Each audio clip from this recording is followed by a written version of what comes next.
Vestlussaade Vaba sõna. Riigikogu liikmed Anti ja Evelin Poolamets räägivad poliitikast igal laupäeval uutes uudistes. Eetris on järjekordne vestlussaade Vaba sõna. Stuudios on Riigikogu liikmed Anti ja Evelin Poolamets, nagu ikka. Aga me räägime täna telefonipettuste teemalisest arutelust Riigikogus. Me räägime sellest, kuidas Isamaa Rakvere volikogus maha hääletas laste sünnitoetuste tõstmise ja samuti Eesti 200 välisminister Tsahkna järjekordsest madallennust. Aga Evelin, hakkame teemadega pihta. Kõigepealt ma siiski kutsuksin kõiki Tõrviku rongkäigule 24. veebruaril ikka Tallinnasse Vabaduse väljakule. Kogunemine algab kell 18 ja rongkäik läheb liikvele kell 7. Kõik on tere tulnud ülevale Isamaa sünnipäeva tähistavale rongkäigule. Evelin, tuletaks meelde, kuidas meil need rongkäigud on läinud läbi aastat. Jah, et eks see on üks ka väga tore sündmus nii igale inimesele eraldi võetuna kui ka peredele ja hakkabki rongkäik kell 19 pihta Vabaduse väljakult ja kutsun ka juba sellepärast inimesi kohale, et saate kuulata Sandra Nurmsalu laulmist ja ka EKRE segakoori laulmist ja muidugi ka Mart Helme ja Martin Helme kõnesid, et igal juhul tuleb sellest üks tore rahvalik Eesti Vabariigi sünnipäeva tähistamine. Selge see, et kõik ei mahu nendesse suurtesse pidusaalidesse ja kõik ei tahagi minna. Mina näiteks ei ole presidendi vastuvõttele kunagi jõudnud, kuigi kutseid on olnud. Aga teate, see üheskoos Tõrvikute valguses, see on teistmoodi. See ei ole tiku võileibadega, vaid kuidagi ühine tunne, mis tekib seal vanalinnas ringi jalutades koos laste ja peredega ja see on eriline. Nii et tulge ise kogema, kindlasti saate elamuse. Jah, ootame. Aga nüüd nukramate teemade juurde ehk ikka see sama tähelepanuväärne arutelu, mis oli neljapäeval Riigikogus ehk arutati telefoni ja muude küberpettuste teemat. Hädavajalik arutelu, tõsi, asjad on ligadi-logadi, mis puudutab seda, et need kahjud, mida inimesed kannavad, on ikka äärmiselt suured. Ja kuigi neid kõiki asju juhtub ka mujal maailmas, siis Eesti elanikkonna arvu kohta ja kaotatud summade kohta on asi proportsioonist väljas, et me oleme küllaltki kehvas seisus. Et nimetan siin numbreid, et Swedbanki finantskuritegude tõkestamise divisjoni direktor, kes pidas väga hea kõne, Raul Vahtra on tema nimi, siis tõdes, et Eestis kaotati 29 miljonit eurot ühe aastaga, 3700 pettuse juhtumit. Ja isegi nädala lõikes, kui siin vaadata 2025. aasta lõppu, siis oli nii, et nädalaga oli 250 pettuse juhtumit ja kaotati jällegi ligi 3 miljonit. See ei ole normaalne, et meil ei ole see riiklik prioriteet praegu, sest riigi ülesanne, Evelin, on kaitsta oma kodanikest, me maksame makse selle eest. Muidu me peaksime ise jahipüssidega kuskil valvet pidama, et me maksame makse selleks, et riik meid kaitseks. Ja, et kui ma täpselt mäletan, tõesti eelmise aasta novembrikuus oli see number lausa 3,4 või 3,7 miljonit, mida inimestelt petukõnedega välja meelitati. Ja tegelikult tuli ka ju siseminister juba kolmapäeval Riigikokku eelnõuga, mis siis pidi soodustama piiride ülest koostööd ja just eelkõige petukõnede tabamiseks ja ma küsisin ka ministrilt, et mida te nii kaua tegite, et miks te lasite inimestelt ligi 40 miljonit, seal on pangapettused, telefonipettused, kõik sees, et miks teile nagu nii kaua ootasite ja minister siis vastas, et ei, et nemad tegid ikkagi kogu aeg tööd ja loodi üksus, loodi siis ka keskkond, kuhu inimene saab siis teavitada pettusest, aga samas, kui ma nüüd vaatan, et seda on liiga vähe. Mina ei tea, ma tunnen ka isiklikult, et ma olen sattunud petturite huviorbiiti, mulle tuleb väga tihti erinevaid kõnesid Dubaist, Araabia, Ühendemiraatidest, Hispaaniast ja ma ei saa juba oma igapäeva elu ja toimetusi teha, vaatan, et tuleb number, helistab, mõtled, et on inimene, kellel on midagi nagu vaja konkreetset, aga ei, jälle petukõne, venekeelne kõne ja öeldakse ka, et enam ei ole ka ainult venelased või vene keelt kõnelevad inimesed sihtmärgiks, vaid juba ka eestlased töötavad petukontorites. Ja ma tahaksin seda ka rõhutada, et tõsi, inimestel on oma vastutus ka ja kellelegi ei tohi oma PIN-koode anda. Aga sellegi poolest me peame kaitsma esiteks ka neid, kas või eakaid, kes tõesti ei oska selles olukorras käituda. Me ei taha ju, et meie vanaema või vanaisaga juhtuks see. Ja arvestame seda olukorda, et lihtsalt kõik paberkontoril on peaaegu kinni pandud, inimesed on sealt välja tõrjutud nende pangamaksudega, et sel ajal, kui see pensionär olekski tahtnud käia pangakontoris turvaliselt, harjumuspäraselt telleriga suheldes oma makset tegema. Ei, nüüd on kõik võrgus ja ta ei pruugi ka vahet teha, kui see 75-aastane hakkab seal kliksima, visatakse talle mingi võlts lehekülg ette, vajutab nuppu, võetakse arvuti üle, ehk siis ongi meid digitaalriigiga aetud sellesse seisu, kus asi hakkab väljuma kontrolli alt.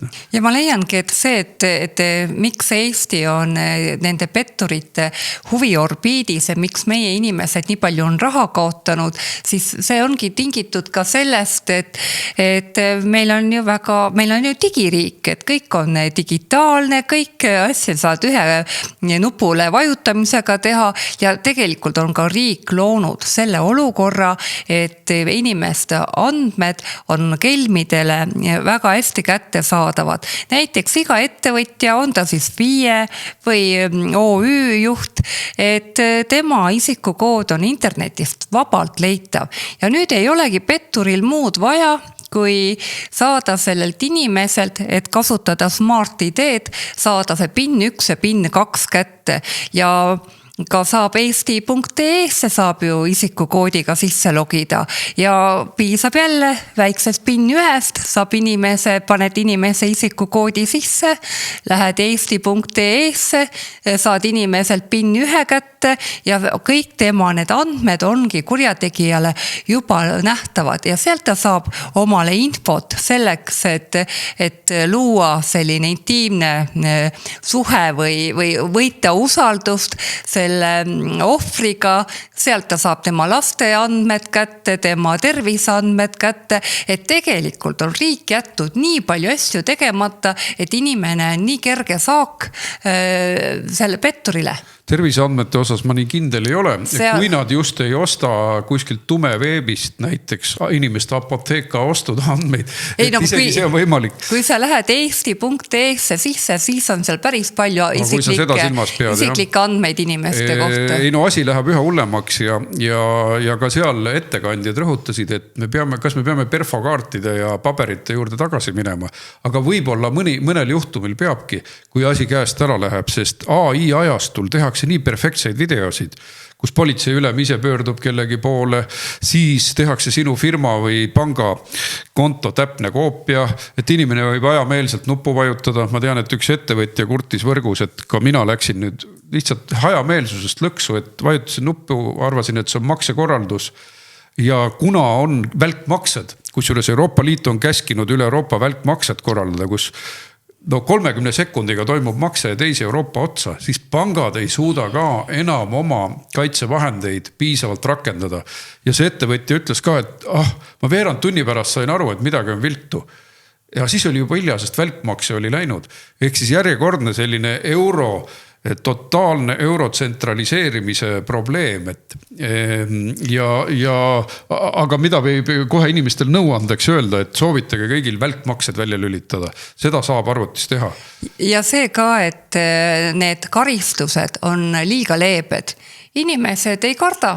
Esiteks on ka see vahele jäämine, väga väike, ei suudeta tabada, kuigi nüüd hiljuti avastati üks suur võrgustik, aga järelikult need karistused ei lähe kokku selle ütleme kuriteoga, riskiga, et see karistus peaks ikkagi olema nii tugev, et inimesed ei läheks teistelt välja petma, tegema seda tööd, et helistatakse ja käiakse peale, kuni inimene on nõus oma PIN-kood andma. Ja ma veel tsiteerin veel Raul Vahtrat, kes oli siis Swedbanki finantskuritegude tõkestamise divisjoni direktor. Ta ütles, et küberkuritegevus on kujunenud nii-öelda suuruseks kolmandaks majanduseks maailmas.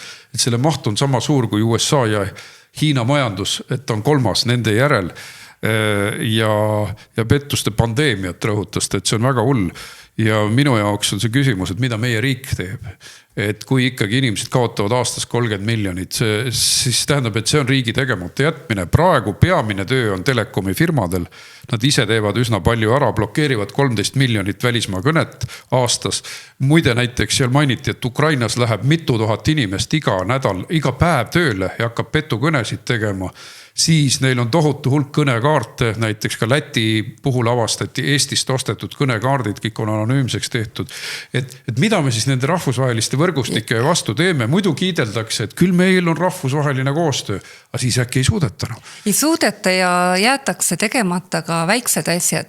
Näiteks võiks inimesel ikkagi arusaadav olla, et kas see tuleb kõnekaardilt ja ka veel see teema, et tegelikult panevad ju petturid valesid numbreid sisse, et neil on võimalik seda numbri näitajat muuta ehk seda nimetati spoofiguks. Ja veel minu meelest peab ka laenuandjatele panema piirid ette, et päris nii ikkagi ei tohiks, et sa ei ole inimesega kontaktis, ei veebiteel ega kuidagi lihtsalt nupuvajutusega saadakse võtta laenu ja ma leiangi, et sellisel juhul, kui pettur on võtnud inimese nimel laenu ja laenuandja ei ole kasutanud piisavaid turvameetmeid, siis inimene ei pea seda raha tagasi maksma. Ja minu meelest on see teatud võimalusel isegi olemas need võimalused, et ei maksa tagasi neid laene. Aga siin on palju õigusvaidlusi ja minust esimene asi on mõelda sellele, et kogu see eurovärk tuleb jälle tagasi tõrjuda. Ei ole nii, et 10 sekundiga, 30 sekundiga peab Hispaaniasse jõudma sinu raha kohale kuskile kelmi arvele. Et mis siis halba juhtub, kui see ülekanne tuleb tunni või 2 või terve päevaga? Oli küll varem võimalik ja miski ei kukkunud sellepärast kokku, et minnakse nii mugavaks, et nagu enam ratsionaalsust ei ole. Ja hakkame sealt pihta, hakkame õigusruumi korrastama, et esiteks üks parimaid abinõusid on see, et pankadel on aega kas või tehnoloogiliselt neid asju kontrollida. Neil võib olla 3 tundi, 5 tundi või terve päev. Siis me ei pea paberpanganduse juurde nagu hädapärast tagasi minema, aga praegu asi nii ei tööta.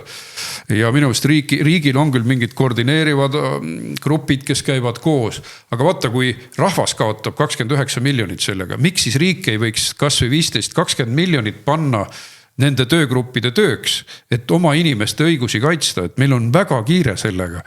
Ja tegelikult see ei ole lihtsalt raha, tegelikult seal taga on ju inimeste elud, et elusäästud, inimene põlaorjusesse kaotab oma korteri, oma elukoha.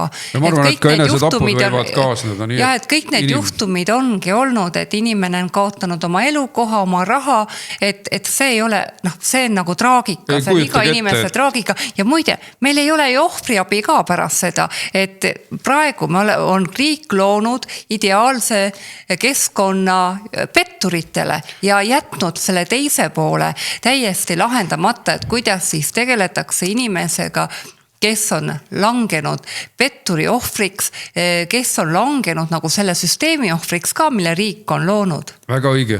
Ja vaata, see on see pimedus, e-riigi pimedus on tekkinud, et kui sa ütled e-riik või mingi e-asi, siis on kõik hea. Siis ei ole vaja milleski kahelda. Tegelikult meie andmed on väga kergesti riisutavad, röövitavad, sest meie andmed on ju kas või mingite hüpermarketite kliendikaartidel suurel hulgal, me jagame igale poole oma andmeid. Siin on tihtipeale kerge sisse murda. Mäletate, hiljuti oli see Apotheka sissemurre, see on ju ülimalt intiimne isiku andmestik, ID-kaardi andmed, mida sa retsepti ravimit või mida sa ravimites käsimüügis ostnud oled. See ongi erakordne andmevoog, aga mina ütleks, et meie need e-riigi fanaatikud, nad ei teinud väljagi sellest, et ikka juhtub. Ja siis nad praegu suhtuvad ka nendesse kaotustesse umbes nii, et ikka juhtub, peaasi, et digiriik toimib. Kuule, digiriik ei ole mingi ette antud püha lehm. Me peame ju esiteks vaatama, et meil inimestel oleks hea olla. Et digiriik on ka mõeldud selleks, et saaksid kiiremini ja mugavamalt. Aga kui hakatakse ja rahast ilma jääma ja asi läheb ohtlikuks, siis tuleb asja korrigeerida, et ei pea 10 sekundiga kõiki imeasju saama. Sest see 10 sekundit tähendab juba seda, et inimesed ei mõtlegi enam. Meil puudub juba see järelduste tegemise aeg.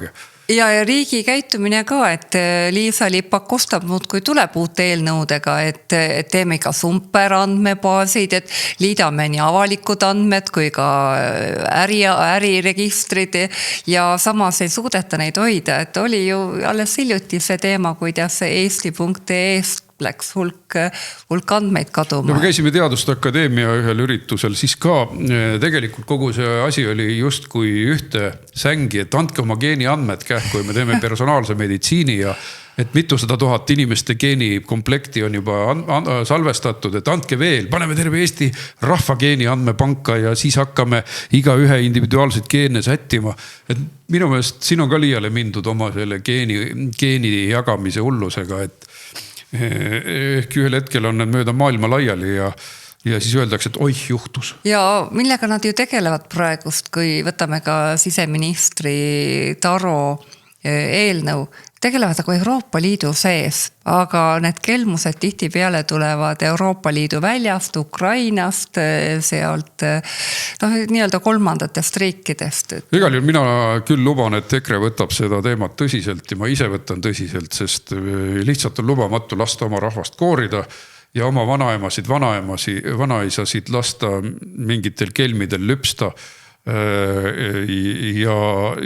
Ja veel üks ettepanek, mida ma olen ammu rääkinud, et koolides peaks olema küberõppe raames, küberkaitse üsnagi laialt esindatud, sest noored lausa elavad internetis tundide vahel päevade kaupa.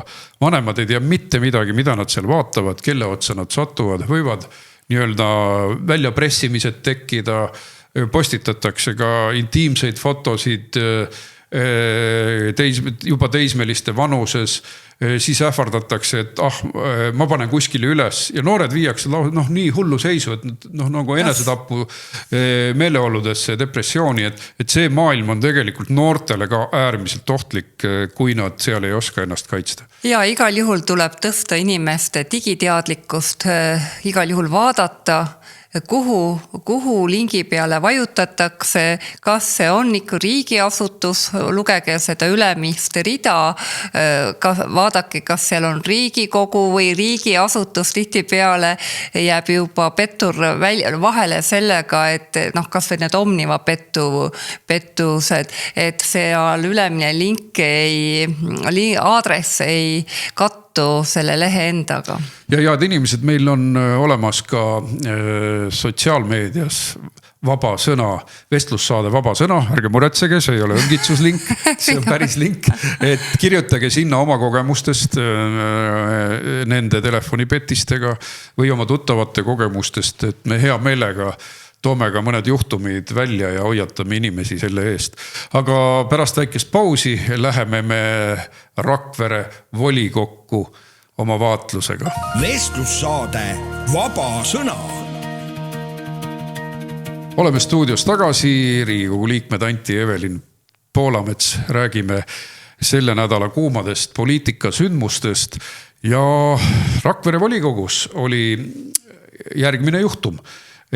Kuna EKREL on programmiliselt väga oluline laste toetamine, siis võttes eeskuju sinu koalitsioonist Vinni vallas, kus te tõstsite sünnitoetused 1000 eurole, ja ranitsatoetused ehk kooli minekutoetused 250 eurole.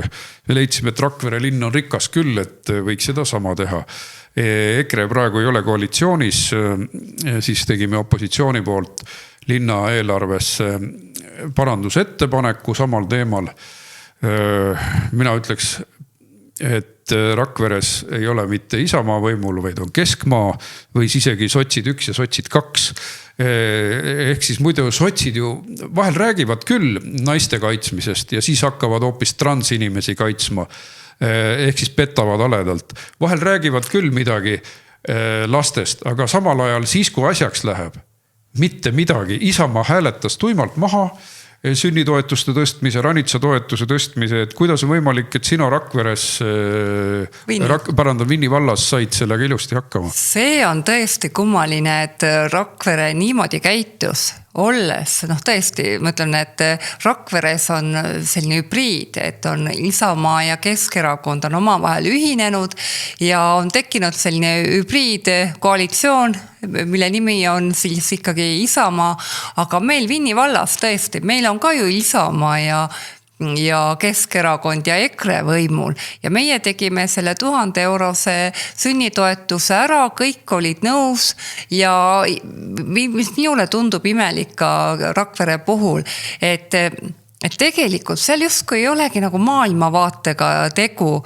et pigem on sellised kohaliku, ma ei tea, elutegelased, kellel puudub igasugune maailmavaade, kui siis on vasakliberaalne. Ma ütlen, et tähendab, sul on üldiselt õigus, mis puudutab sellist, et iga hinna eest on vaja tooli soojaks istuda ja siis stagnatsioon on juba selline, et volikogu esimees on 90ndate keskpaigas samal kohal istunud. Aga hulluks lähevad nad siis, kui sa hakkad isamaalisusest, eestlusest rääkima, näiteks Triin Varek läheb selle peale vihaseks, ütleb, kus on võrdsus, kus on teised rahvused ja hakkame siin kohe mingit kamalammast tegema, mingisugust multikulti festivali ja siis Isamaa läheb hulluks siis, kui ütled, et homofestivalilt on vaja raha ära võtta. Siis ta on hullem kui sotsid, täiesti hullunud oma homovärgindusega, oma transudega.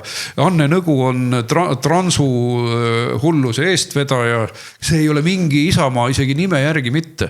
Ma tuletan meelde ka, et kui me küsisime linna pealt, et kus kohast ta võtab selle raha, mida ta määrab siis preemiateks nii ametnikele kui ka iseendale. 50 000 oli neil justkui vaba raha, aga sünnitoetusteks ju ei jätku. Ja täpselt saigi küsitud, et mille arvelt tekkis see ülejääk. Ta ütles, et see erinevatelt ridadelt tekkis eelarves ülejääk, mida siis kasutati preemiate maksmiseks. Ja ma saan aru, et miks nad sünnitoetust ei taha tõsta, sest see on just see sama osa. See 50 000 oleks just see lisasumma, mis oleks läinud sünnitoetuse tõstmiseks, sest lapsi sünnib vähem ja nüüd, kui sa seda natukene kergitad, siis ei oleks tulnud väga suurt miinust linna eelarvele. Ainult see osa, mida siis endale preemiateks välja makstakse. No vaata, tuletame meelde, et neil oli kuulus massaažitoetused, spordiürituste toetused just linna eliidile, abilinnapeadele. See kehtib siiamaani. Nad ei ole seda vaatamata sellele, et õiguskantsler ütles, tehke korda, see on põhiseadusvastane, nii ei tohi. Ja see on ka kohaliku omavalitsuse korralduse seaduse põhimõtetega vastuolus. Ei, kirjutati mingi naljakas kiri nähtavasti, Juhkami ise kirjutas, et teate, et meil läheb aega selle määruse muutmisega ja nüüd minu meelest on juba läinud juba mitu kuud üle, et tähtaeg oli 20. november, kus õiguskantsler Ülle Madise ütles, et tehke selleks ajaks see vigane määrus korda. Aga ei ole, sest kuidas saab teha nii soodsa ja hea määruse korda, millega sa saad ise endale preemiat maksta. See jääbki korda tegemata. 250 eurot ei leia ranitsa toetuseks. Peaasi, et Varek saaks massaažis käia. selline on jube, see jube piinlik päriselt ja samal ajal olla veel nagu uurimise all oma isa firma väidetava siis riigihanke pettusega, ausalt öeldes tuleks äkki tagasi astuda. Ojaperv väga huvitavalt, Virumaa Teataja ajakirjanik Aivar Ojaperv on neid kuidagi diagnoosinud või defineerinud, et see on vallaaadel või linnaaadel või et nemad siis peavad linnaelanike arvelt rohkem omale hüvesid saama. No ja me tegime veel ühe olulise ettepaneku, et volikogu esimehe palk lasta poole võrra madalamaks. Sellepärast, et see on praegu võrdne linnapeaga, aga 4300 pluss need massaažihüved ja ma ei tea, mis need olid, spordivõistlused, massaažihüved. Tähendab, veel on autokompensatsioon ja kütuse autokompensatsioon on tavaline, aga nad mõtlesid täiesti absurdseid toetusi. Prillitoetus tegelikult ka ametnikele, eks ole. Ja nad on kõige parema palga peal ja siis läksid veel hasarti. Vaat see ongi see, et kuidas aadel alla käib, linna aadel käib alla, et ta juba unustab päriselt ära, et nad on sinna rahva poolt valitud, mitte ise määranud ennast sinna või kuidagi. Aga juhin tähelepanu sellele, et sellele oldi ka resoluutselt vastu, ei ole see mingit palga alandamist.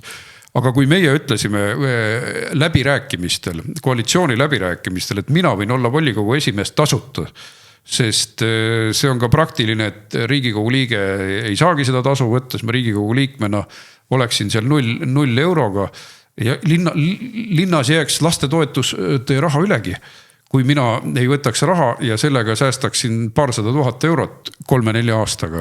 Minu meelest seal on asjad juba nii kaugele läinud, arvestades seda, et ei täideta seadust. Mina leian, et Mihkel Juhkam ei täida seadust, kui ta ei täida õiguskantsleri poolt ette nähtud korraldusi. Täiesti võiks umbusalduse algatada, kui öeldakse, et teil on põhiseadusega vastuolus olev määrus, tehke korda. Iga kuu on volikogu istung, juba sellest ajast on toimunud vähemalt 3 volikogu istungit, ikka ei ole korda tehtud. Ma parandan veel ühe asja ära, et tegelikult see ikkagi Isamaaga koalitsioonis ei ole Vinni vallas, teil on üks segane lugu. Meil on segane lugu, jah. Isamaa liige on küll vallavanem. Aga täpsusta, kuidas see on? Ja meil on päris huvitav olukord Vinni vallas, et mingil hetkel tundus, et meil on 3 Isamaa vallavanemat. Esiteks oli siis Rauno Võrno on Isamaa liige, kui oli kandidaatide ülesseadmine, siis ka Isamaa fraktsioon seadis Merili Tammeorg Sarapiku Isamaa kandidaadina üles ja lisaks sellele on meil väga tugev Laekvere endine vallavanem, praegune Kadrina abivallavanem Aarne Laas kah Isamaast, et meil on jah selline huvitav isamaaline fraktsioon, kuhu siis kuulub väga erinevaid inimesi. Ja tegelikult oled sa valimisliiduga ikkagi koalitsioonis. Isamaa vallavanem. Aga Isamaa liikmest vallavanem, nii et asi on päris segane. Ütleme siis Isamaa rindel, sinu koalitsioonileping on igati aru saada.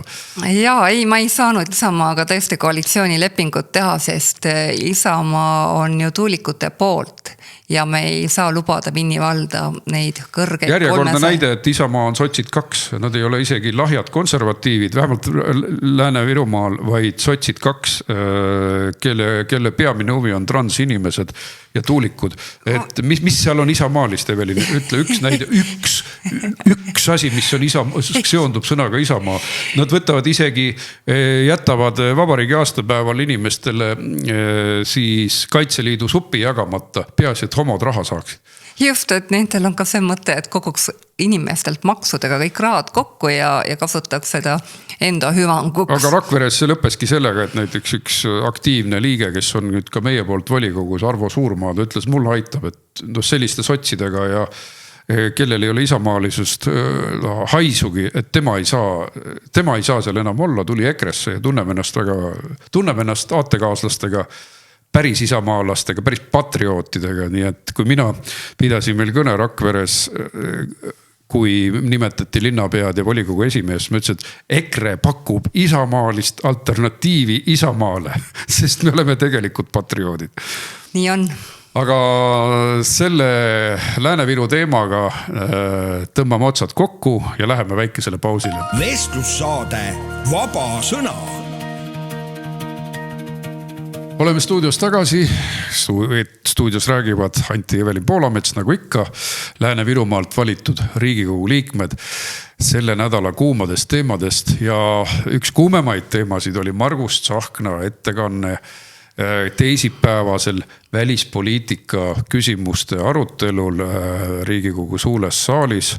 No esiteks ma ütlen, see oli piinav, sest sellist Tsahkna praalimist, lihtsalt praalimist ja kiitlemist ja läbimõtlematut hüplemist, lihtsalt raske kuulata.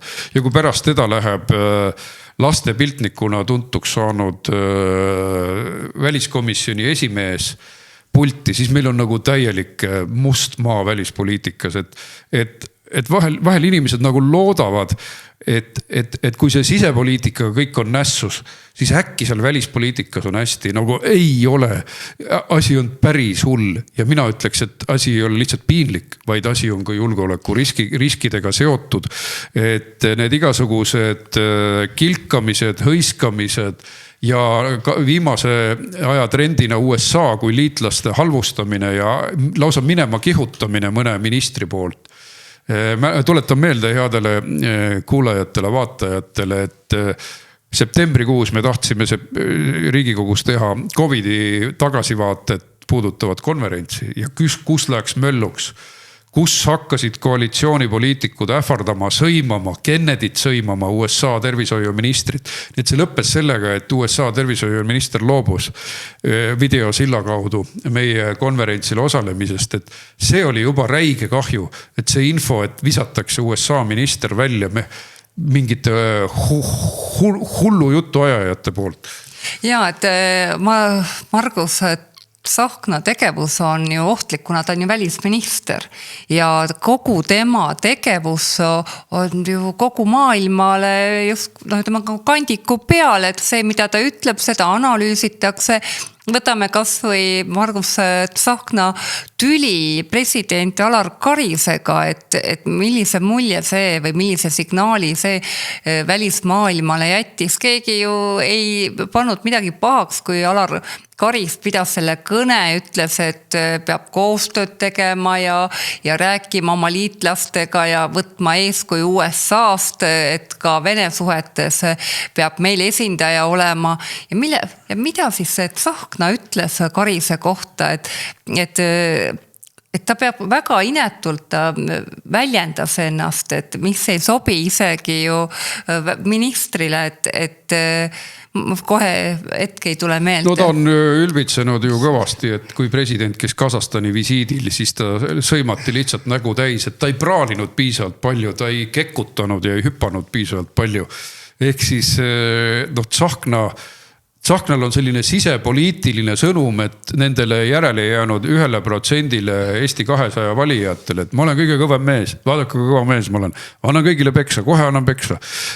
Aga siis kaine inimese jutt saab täitsa otsa. Ja mul mälul hoopis tuli meelde, mida Tsahkna presidendile ütles. Ta ütles, et me ei lähe lömitama või roomama Venemaa ees, et president ei peaks minema Venemaa ette roomama, et niimoodi ei räägi ükski minister. Tegelikult ju presidendil oli väga kindla Venemaa vastane eesmärk, et Kasahstani tõmmata Vene orbiidilt mõnevõrra ära ja kuidagi nendega normaalseid suhteid luua. Ei, Tsahkna läks praalima, ütles, te olge siin vait ja et üks proovis riigimehelikult, ütleme siis isegi kavalalt, targalt läheneda Kasahstanile. Ei, praalimine ületas kõik. Ja kui ma nende kõnesid lugesid, see oli lihtsalt jahmatav. Tsahkna rääkis kõigest, no loomulikult Ukrainast pidas peaaegu kogu kõne. Ukraina tuleb toetada, selles pole kahtlustki, ainult et ta lihtsalt praalis seal. Selle asemel, et leida lahendusi Ukraina toetuseks. Teiseks ta unustas ära USA.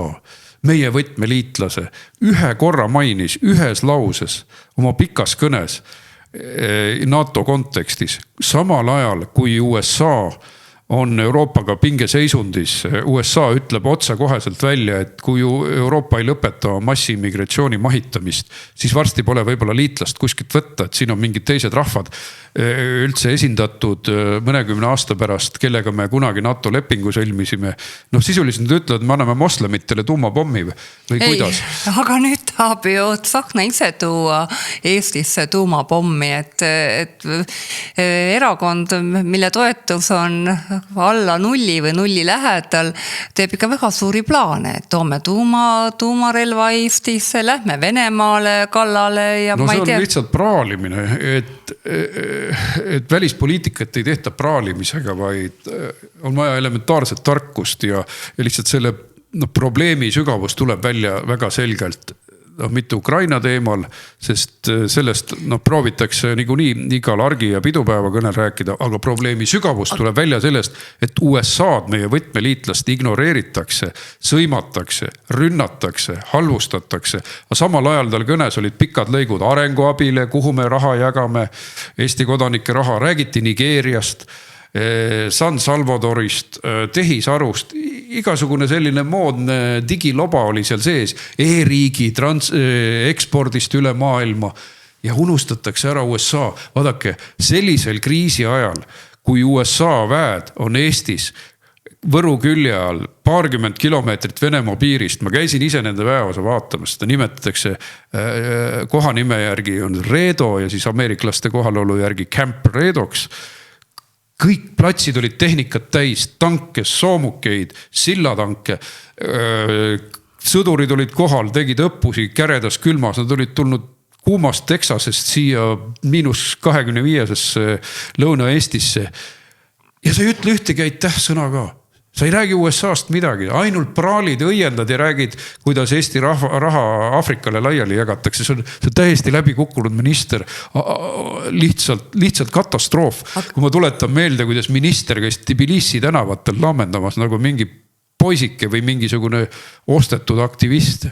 Aga vaata, siin ongi see vastuolu ka, et tal ei ole ju mitte millegi eest vastutada peale Eesti riigi, aga ta ei vastuta ju enam oma valijate eest. Tal ei ole valijaid.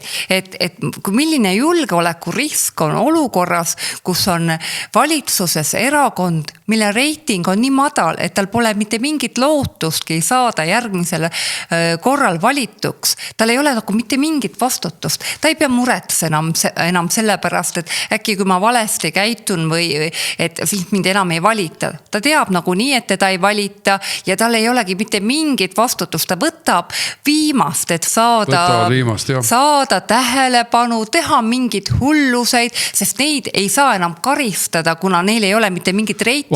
Nüüd tulebki juba riiklik probleem sellest nende madalast reitingust, et tihtipeale hakatakse rapsima, kui on väga madal reiting. Ja siis nad ajavad suust välja mida tahes, et tähelepanu saada, aga see mida tahes võib olla riigile ohtlik. Ja või täiesti kasutu või ohtlik. Me ei rääkinud tänases saates pikemalt Kristina Kallase haridusministri umbusaldusavaldusest, mis toimus kolmapäeva öösel tegelikult. Ja ma küsisingi temalt, et mida te arvate oma sellest 1-2% reitingust, et see ju ei anna teile volitust ühekski revolutsiooniliseks tegevuseks. Siis tema ütles, et sellel pole vahet, asjad otsustatakse valimistel. Vaata, kui ei ole mingit elementaarset eetikat, kui su oma valijad on selja tagant ära läinud, eks ole. Aga nad olid ka, tegelikult nad olidki projektipartei, et tulid kuskilt, rääkisid sellist juttu, mis justkui valijatele peaks meeldima. Nad tulid nagu vaba erakond üheks olukorraks, et võtta nende inimeste hääled, kes siis tahavad uudsust, tahavad mingit muutust ja nad nagu ei mõelnudki kaugemale. Ega sa Lehtmet ei unustanud? Jaa, Lehtme ka juurde. Et aasta eurooplane raha muul. Seda ma ka tal ütlesin, et oma kõnes, et kuulge, kui teil elementaarset eetikat ei ole, te ei saa aru, et te olete hääled kaotanud. Mujal maailmas on väga levinud sellistel puhkudel erakorralised valimised, et te olete nullis. Teil ei ole usaldust enam. Selline mõiste nagu usaldus on talle tundmatu, et Eestis on see, et sa pead enne valimisi mingi jälgiafääri tegema.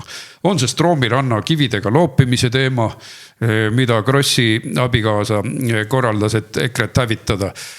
Imekombel me ikkagi ei lennanud sadulas sellise jälgiprovokatsiooniga ja saime ka valitsusse vaatamata sellele. Siis tuli Prigožini afäär, millel oli kindlasti oma mõju, võimalik, et ka e-valimiste võltsimised.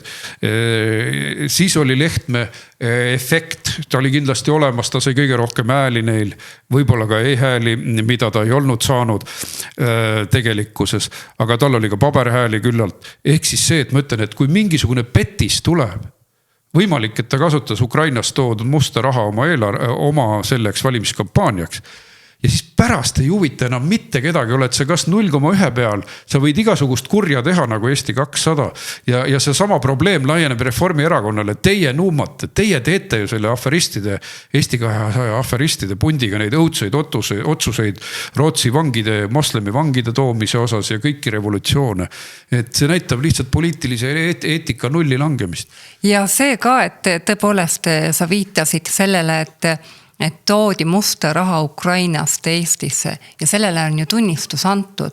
Ilmar Raag ütles, et tema tõi ka korduvalt seljakotis kuni 10 000 eurot Eestisse, ilma et oleks teadnud, kust see raha pärit on. Ja kui me olemegi jõudnud nagu olukorda, et meil on selline kamp võimul, kes teeb täiesti uskumatuid asju. Et ma kutsun ka inimesi üles, et kui tulevad need uued erakonnad, parempoolsed, Eesti 200, et ikkagi veenduge selles, et tegu ei ole mingite aferistidega, kellel puudub maailmavaade, kes tulevad ainult korraks, ma ei tea, mis rahasid nad kokku kandivad. Tulevadki korraks parempoolsed rahamuul, see sama Lehtme rahamuul Ilmar Raag on ikka väga populaarne. Tema räägib Ukrainast jälle, meie päästame ja et seljakotis tuuakse jällegi 10 000 kaupa sularaha ja jälle valitakse. Toetus on kuskil uuringute järgi 5, midagi, eks ole. Ettevõtjad, pelleti ärimehed ja kasiino ärimehed pumpavad nad kõrvuni raha täis. Jälle saab rahvas petta. Jälle võetakse 7 nahka, sest parempoolsed ju ütlevad, et mingid toetusi ei tohigi inimestele anda, et see kõik on vale, eks. Et tõmmatakse nagu rohkem järgmised nahad maha inimestel. Palju neid nahkasid inimestel võtta on. Sest piisab ju ka sellest, et näiteks nad täidavad mõne ärimehe huve, et võtavad vastu seadusi, kus jälle mingid miljonid eraldatakse. Me ju näeme vaikselt mingid asjad ju imbuvad välja, et on kahtlased lepingud või et on keegi saanud, kes kuulub erakonda, on saanud siis väga suure tellimuse ja võtan kas või selle näite juurde, et seal oli Tarmo Tamm ja tuuleärimehed, et kuidagi väga leebed on need toetused iga aasta 85 miljonit toetuseks.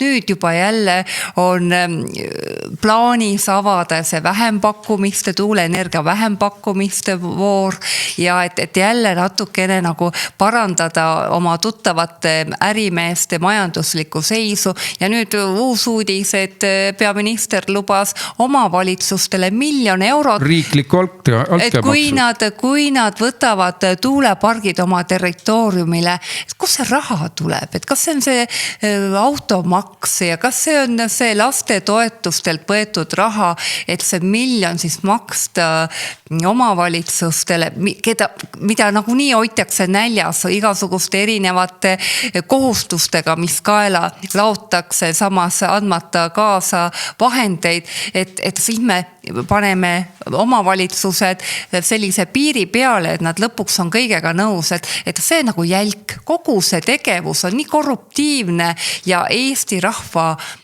suhtes väga ülekohtune ja kahjulik. Nii see on, aga vabariik on vabariik nii palju, kui meil on praeguste punaste koalitsioonide all väljas jäänud. Sünnipäeva tuleb ikka pidada. Nii et veel kord, tulge kõik Vabaduse väljakule 24. veebruaril kell 18. Tõrviku rongkäigule tuletame vähemalt oma tublide esivanemate tegusid meelde. Jah, sest rasketel aegadel tuleb ka ikkagi toredaid sündmusi tähistada ja kas või natukene aega rõõmus olla. Kohtumiseni. Kohtumiseni. vestlussaade Vaba Sõna. Riigikogu liikmed Anti ja Evelin Poolamets räägivad poliitikast igal laupäeval Uutes uudistes